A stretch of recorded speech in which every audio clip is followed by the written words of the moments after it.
Sir ఇప్పుడు RSS versus BJP అన్నట్టుగా కొన్ని రోజులుగా మనం వింటున్నాం. ఇందులో ఆర్ఎస్ఎస్ వ్యూహం ఆన్ బీజేపీ ఏంటి సార్? ఎలక్షన్లు వచ్చే టైంలోనూ ఎలక్షన్ ముందు ఈ బజ్ వచ్చి ఉంటే బీజేపీకి చాలా ఇంకా పడిపోను. వాళ్ళు అప్పుడు ఎందుకులే మనం మన దగ్గర నుంచి పుట్టిన పార్టీ, మన దగ్గర నుంచి వచ్చిన వాడే ప్రైమ్ మినిస్టర్, హోమ్ మినిస్టర్ అందరు కాబట్టి వాళ్ళు కొంచెం తగ్గారు. ఎక్కడ తగ్గాలని పవన్ కళ్యాణ్ అన్నట్టు తగ్గారు వాళ్ళు. మోహన్ భగవత్ అని ఆయన పెద్ద ఆయన కదా. ఆయన ఈ మధ్యన ఏంటంటే కొంతమంది ఏమంటారంటే అది బ్రాహ్మిన్స్ పార్టీ అంటారు. ప్రతిదానికి క్యాస్ట్ ఈక్వేషన్ లేకుండా ఇండియాలో ఉండదు. అడెవడో ఒకడు అమెరికాలో ఒక అతను ఉన్నాడు, మంచి అతను. అతను ఎప్పుడు కూడా బీజేపీని అండు, పేపర్ పార్టీ అంటాడు. బోడా ఏదో పేరు తెలంగాణ అతను కూడా చాలామంది తిడతా ఉంటారు, కానీ అతను బాగానే చెప్తాడు, చదువుకున్నాడు అతను. అందరిలోనూ ఒక ఒక ఒక ఎక్స్ట్రీమ్ యాంగిల్ ఉంటుంది. నేను ఆ యాంగిల్ని చూస్తాను ముందు. తర్వాత తిట్లు పురాణాలలో అసభ్యంగా మాట్లాడాలి లేదని తర్వాత విషయం.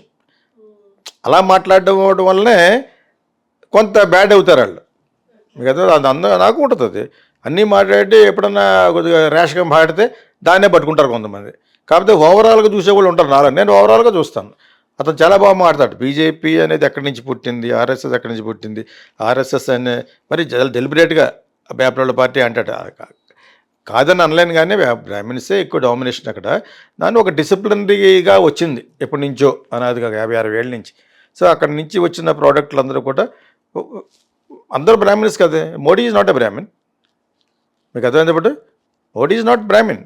సో అలాగే అందరినీ గుర్రాన్ని గాడిదని ఒకేసారి కట్టేసేట్టుగా మాట్లాడకూడదు. కానీ ఆర్ఎస్ఎస్కి ఏం ఫీల్ అవుతున్నారంటే వీళ్ళు చాలా లిమిట్స్ క్రాస్ అయిపోయి ఒక డిక్టేటర్షిప్, ఎరంకసత్వ పాలన పక్కకు వెళ్ళిపోతున్నారని వాళ్ళు గమనిస్తున్నారు. వాళ్ళు యాక్చువల్గా వాళ్ళని ఒక ఈగల్ సై అనొచ్చు ఆర్ఎస్ఎస్ని మంచిగా. అదేవిధంగా ఐసిస్ అంటారు, ఐసిస్ టెర్రరిస్టులు, వాళ్ళు కూడా ఈగిల్ అయ్యి అంటారన్నమాట. గెద్దలాగా చూస్తూ ఉంటారు అనమాట. ఎక్కడెక్కడ హిందూయిజం పెరిగిపోతుందో, ఎక్కడెక్కడ క్రిస్టియానిటీ పెరిగిపోతుందో అక్కడ ఒక బాంబు వేస్తారనమాట. ఆర్ఎస్ఎస్ అలా కాదు. ఆర్ఎస్ఎస్ని కూడా ఒకప్పుడు రాహుల్ గాంధీ క్రిటిసైజ్ చేశాడు. ఇట్స్ ఎ సాఫ్రాన్ టెర్రరిజం అన్నాడు. సాఫ్రాన్ అంటే అదే ఆరెంజ్ కలర్ వేసుకుంటాం కదా, దాన్ని సాఫ్రాన్ కలర్ అంటారు. ఇట్స్ ఐసిస్ని మామూలుగా ఇస్లామిక్ టెర్రరిజం అయితే ఆర్ఎస్ఎస్ డైరెక్ట్గా అనలేదు. It's a terrorism with saffron colour అని యోగి వాళ్ళని ఉద్దేశించి. అయితే ఉండొచ్చు, ముళ్ళుతోనే తీయాలి. ఆ విధంగానే యోగి తీశాడు. ఒక రౌడీని చంపాలంటే మళ్ళీ రౌడీలనే పంపాలి, రౌడీలు లాంటి పోలీసులు పంపాలి. ఆ రౌడీలు పోలీసు డ్రెస్ చేసి కాల్ చేయాలి. పర్మిషన్ ఇస్తే ఎలా పడితే అలా చేయొచ్చు. ఆ విధంగా 90% రౌడీజంని వాళ్ళు ఎరాడికేట్ చేశాడు. అయినా అతను సూపర్గా గెలిచిపోవాలని వీళ్ళు అనుకోలే. ఎలాగ గెలుస్తాం, నా మార్కుతో గెలవాలి, బాడీ మార్కుతోటి అన్నట్టుగా అతను కొంచెం సబ్మిసివ్ చేసి అతను వేరే స్టేట్లకి క్యాంపెయినింగ్ పంపించి ఈ మోడీని అమిత్ షా చేసిన కుతంత్రపు ఆలోచన అనమాట. అతను అక్కడ దెబ్బ అయిపోయాడు. ఒక 30-40 సీట్లు ఇంకా ఎక్కువ రావాలి, అఖిలేష్ యాదవ్ గెలిపోయినాయి. మీకు అర్థమైనప్పుడు మీకు. సో దాంతోపాటు కాంగ్రెస్ రాహుల్ గాంధీ వాళ్ళు కలవడంతో వాళ్ళు అక్కడ 50% అయిపోయారు. ఇప్పుడు ఏమవుతుంది, ఇప్పుడు యోగి చేసినంత నీళ్ల పాలు అయిపోయినట్టు లెక్క. ఇంత చేశాడు. వాళ్ళందరూ పోవటం వల్లే ఇప్పుడు యూపీ స్టేట్ ఒక విధంగా బాగుంది. ఓకే, కానీ మోడీ ఎంటర్ అవ్వడం వలన యోగికి కూడా బ్యాడ్ వచ్చింది అక్కడ. యాక్చువల్గా Yogi has got a very good name. ఎప్పుడైతే యోగిని కూడా తగ్గించడానికి ట్రై చేస్తున్నారో ఆ ప్రైమ్ మినిస్టర్ అయిపోయేటట్టు ఉన్నాడు కాబట్టి అది ఎప్పుడైతే వచ్చిందో ఇంకా యోగికి వెయిట్ అయ్యేటట్టు పనేశారు అక్కడ. వీళ్ళ యొక్క ఇంటర్ఫీరెన్స్ వల్ల యూపీ పోయింది. ఎస్పెషలీ మోడీ, అమిత్ షా. అందుముందు మరి అమిత్ షా నేనే గెలుచుకొచ్చాను అన్నప్పుడు వెళ్ళబోయేవారు. అప్పుడు ఫస్ట్ టైం గెలిపించింది ఇతనే. యూపీ పెద్ద స్టేట్ కదా, అక్కడ ఒక బంపర్ మెజారిటీ పట్టుకు రావడం గల కారణం అమిత్ షా. మాది యూ షుడ్ అవుట్ అన్నాడు. Who has prevented you? నేను ఎవరన్నా వద్దన్నారా? ఆర్ఎస్ఎస్ వద్దందా? ఆర్ఎస్ఎస్ కొంచెం కంట్రోల్ చేస్తున్న టైంలో, ఎలక్షనీరింగ్ టైంలో నడ్డా మీ అవసరం మాకు లేదన్నట్టుగా అన్నాడు. జేపీ నడ్డా, ఆయన అప్పుడు ప్రెసిడెంట్ దానికి బీజేపీకి. ఇవన్నీ గుర్తుపెట్టుకున్న వాళ్ళు ఇప్పుడు మొన్న ఫ్లేరప్ అయ్యారు. మోహన్ భగవత్ గారు ఒక ప్రెస్ మీట్ పెట్టి అహంభావం, ఈగో పనికిరాదు ప్రైమ్ మినిస్టర్ సీట్లో కూర్చున్నప్పుడు. కానీ ఇంపార్టెంట్ మినిస్టీరియల్ వర్క్స్లో ఉన్నవాళ్ళు అహం ఉండకూడదు అని క్లియారిటీకి చెప్పేశాడు. తర్వాత ప్రతిపక్షం అంటే విరోధ పక్షం కాదు అని 2-3 మంచి చెప్పాడు. చెప్పి దాంట్లోని సారాంశం ఈ ఇంటెలిజెంట్ ఉంటాయి కదా యూట్యూబర్స్, వాళ్ళు ఎలాగా అంటున్నారంటే యోగిన్ ఇప్పుడు నా మటుకు నాకేం తెలియదు, అవన్నీ చూస్తాను. ఫేస్బుక్లో పెట్టాను 4 రోజుల క్రితం, మోడీ అండ్ అమిత్ షా యోగిని పైకి రాకుండా చేస్తారని పెట్టాను. నాకు అలాగ అనిపించింది. నాకే అలాగ అనిపించినప్పుడు నాకంటే సూపర్ తెలివితేటలు ఉన్నారు బయట. కరణ్ థాపర్, ఇంకా ఎవరెవరో ఉన్నారు, చాలా మంచి వాళ్ళు ఉన్నారు నేషనల్ లెవెల్లో ఉన్న యూట్యూబర్స్. ధ్రువ్ రాథి, వీళ్ళందరూ ఎలా అంటే నాకు వచ్చిన ఐడియా నాకంటే ముందు వాళ్ళకి వచ్చింది. నేను అవి చూడలేదు సోమా. నేను మామూలు నాకు ఏమనిపించింది అంటే యోగిని తగ్గించాలని చూస్తున్నారు. ఎందుకంటే యూత్ అంతా యోగి రావాలని కోరుకుంటున్నారు, ఇర్రెస్పెక్ట్ ఆఫ్ ద రిలీజన్ పార్టీ. ఇతను రావడం వల్ల రౌడీజం పోతుంది. రౌడీజం పోవాలంటే ఫస్ట్ మినిస్టర్లే రౌడీలు. మినిస్టర్ల దగ్గర ఉన్నాయంతా డబ్బులు పట్టి రావాలి. స్విస్ బ్యాంక్లో ఉన్న డబ్బులు పట్టుకొస్తాను పట్టి రాలేదు ఎవరు బోడీ. అవన్నీ పట్టుకొస్తే అసలు మనకి గరీబీ హఠావోలాగా అసలు ప్రాబ్లమే ఉండదు.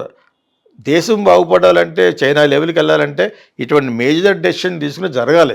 యోగిలో అంటే వాళ్ళే ఉండాలి, సీఎంలోనూ యోగిలో అంటే వాళ్ళే ఉండాలి. డెమోక్రసీ అనే ముసుగులో డిక్టేటర్స్ వాళ్ళే కరెక్ట్ ఇండియాకి. డెమోక్రసీ కాకుండా డిక్టేటర్షిప్ ఉండకూడదు అన్నా కూడా నేను డిక్టేటర్షిప్ లోపల ఉండి పైన డెమోక్రసీ ముసుగే ఉండాలి.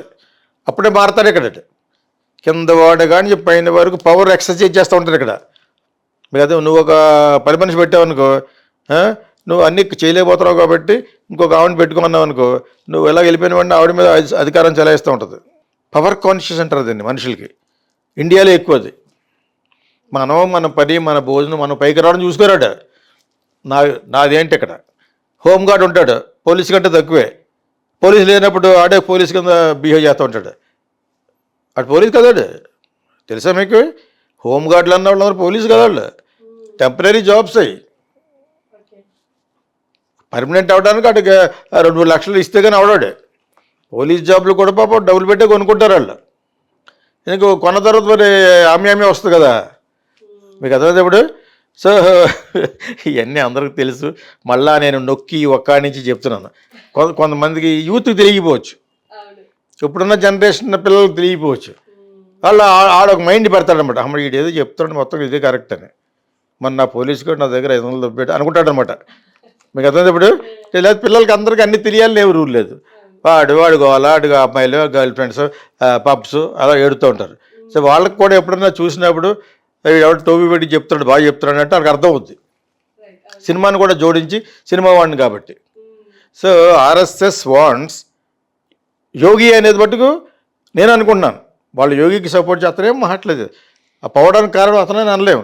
అతను ఆ స్టేట్లో కాకుండా వేరే స్టేట్లకు మీరు క్యాంపెయినింగ్ ఎందుకు పంపించారు మీరు? కర్ణాటక వెళ్ళి ఏం చేస్తాడు ఆయన? ఒక విధంగా అతను పెంచుతున్నావు, ఇండియా అంత పెంచడం కాదు, అతని స్టేట్లో వేరే వాళ్ళు ఆక్రమించారు ఈలోగా.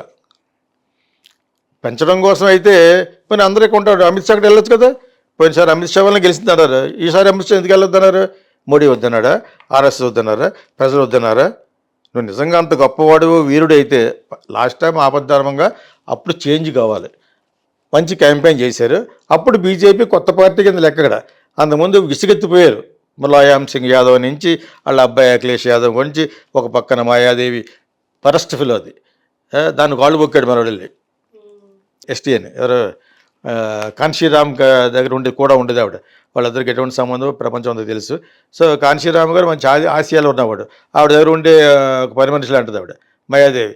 ఆవిడ కాళ్ళకి సంవత్సరాలు పెట్టాడు మనోళ్ళని, ఆవిడ పవన్ కళ్యాణ్. అర్థమైందా? అదే పాలిటిక్స్లో ఇటువంటి అన్ని చేస్తేనే పైకి రావాలనే ఉద్దేశంతో చేస్తూ ఉంటారు జనరల్గాను. అటువంటి స్టేటు, బిగ్గెస్ట్ స్టేటు, ఇన్ని సీట్లున్న 70-80 పార్లమెంట్ సీట్లున్న అటువంటి దాంట్లో నేను వెళ్ళొద్దని ఎవరన్నారు? అమిత్ షానే.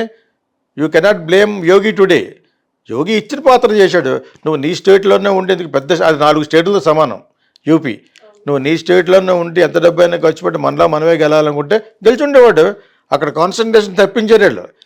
అతను పాపులారిటీని చెడగొట్టేశారు కావాలని, మోడీ అండ్ అమిత్ షా. ఇది ఇది ఆర్ఎస్ఎస్ నేను అంటాం కాదు, ఆర్ఎస్ఎస్ ఇండైరెక్ట్గా అక్కడ ఉన్న వాళ్ళు చెప్తున్నారు. ఆర్ఎస్ఎస్ ఇప్పుడు they wanted to reconstruct BJP. Retirement వచ్చేసింది, ఇంకా ఏంటి నువ్వు అక్కడిక్కడ తిరుగుతున్నావు, ఇట్స్ హై టైమ్ నువ్వు ఎక్కడ రెస్ట్ తీసుకుంటే బెటర్ అని మోడీని కట్ చేస్తున్నారు. వీళ్ళు కట్ చేసినా కట్ చేయకపోయినా రేపు పొద్దున్న చంద్రబాబు నాయుడు లాంటి వాళ్ళు, నితీష్ కుమార్ లాంటి వాళ్ళు ఆ పక్క దూకేశారంటే పడిపోద్ది గవర్నమెంట్. పడిపోవడం కంటే మారితే బెటర్ కదా. ఇప్పుడు ఆ విధంగా చాయిస్ పెడతారు. ఆర్ఎస్ఎస్ కల్పించుకుంది ఇప్పుడు, అంత ఈజీ ఏం కాదు వీళ్ళకి ప్రయాణం.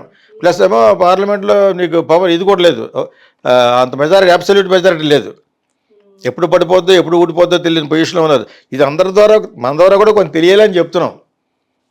ఏ బిల్లు పెడితే ఆ బిల్లు పాస్ అయిపోవడానికి పూర్వ రోజులు కాదు, చార్ట్స్ అనుకున్నట్టు వచ్చి మీకు అన్ని సీట్లు ఉండింటే అప్పుడు ఈ వీళ్ళందరూ కూడా కలిస్తే చంద్రబాబు నాయుడు వాళ్ళు కలటం అంటే బూత్. అది చంద్రబాబు నాయుడుని Modi and BJP hates them. నేను ఎన్నిసార్లు చెప్పాలి మీకు, అది అది ఆయనకి తెలియదు అంటే ఎందుకు తెలీదు? ఆయన మూడోసారి ఆయన తెలీదా వాళ్ళు ఇలా చేస్తారని? నేను కాక మొన్నగా జైల్లో పెట్టారు, జైల్లో పెట్టేందుకే గెలిచాడు ఈయన 40%, మిగతా 60% ఇతని మీద కసి. నేను ఎన్నిసార్లు చెప్పినా చెప్తాను, జగన్ మీద కసి ఇప్పుడు కాబట్టి పాదయాత్రగా దేక్కుంటే వెళ్ళిన కూడా నామరు, పాదయాత్ర కూడా దేగుతారు అడుక్కునే వాళ్ళు, అలా వెళ్ళినా కూడా నామరు. వీళ్ళు ఊరుకుంటారా? పాదయాత్రకి లోకేష్ వెళ్తున్నప్పుడు ఎలాగ అడ్డుకున్నాడో ఇప్పుడు ఇతను వెళ్తే కూడా వాళ్ళు అడ్డుకుంటారు.